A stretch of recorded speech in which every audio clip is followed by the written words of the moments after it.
બીજી તરફ વાત કરીએ હવે આપણે તો વડોદરાના વડસર રોડ ખાતે બુલેટ ટ્રેન પ્રોજેક્ટની કામગીરી ચાલી રહી છે।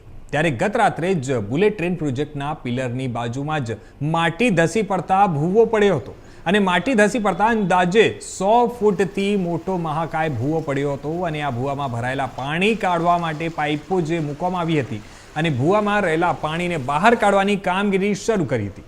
ત્યારે બુલેટ ટ્રેન પ્રોજેક્ટ અંતર્ગત પાણી કાઢવા માટે જે લગાડવામાં આવેલા પાઇપોમાં પણ ઠેક ઠેકાણે લીકેજ જોવા મળ્યું હતું અને જેમાં કોર્પોરેશન દ્વારા બુલેટ ટ્રેન પ્રોજેક્ટની કામગીરી કરવા જણાવ્યું હતું અને સાથે જ એકબીજાને કામગીરી માટે ખો આપી રહ્યા હોવાનો સુપરવાઇઝરે આક્ષેપ કર્યો હતો।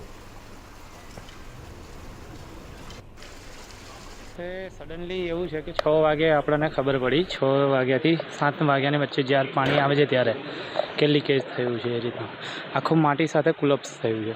શેનું લીકેજ છે તમને ખબર છે? હવે એ તો આઈડિયા નથી, પણ પીવાના પાણીનું જે લાઈન છે એ જ છે। મુખ્ય નળિકા જે પીવાના પાણીનું, હવે એના માટે આઈડિયા નથી। આજે પાણી મૂકીને મોટરથી પાણી બહાર કાઢવામાં આવ્યું છે। એ તો ખરું જ, એ અમારી પ્રોસિજર જે છે એ અમે કરી રહ્યા છે। એટલે કોના દ્વારા કામગીરી ચાલી રહી છે? શેનો? આ કામગીરી કોના દ્વારા ચાલી રહી બુલેટ ટ્રેનના તરફથી। આજે કામગીરી દરમિયાન આ ભૂવો પડ્યો છે? ના, એના લીધે નથી પડ્યું।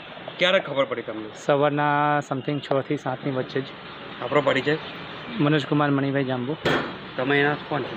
અહીંયા સાઈડ પર જ કામ કરું।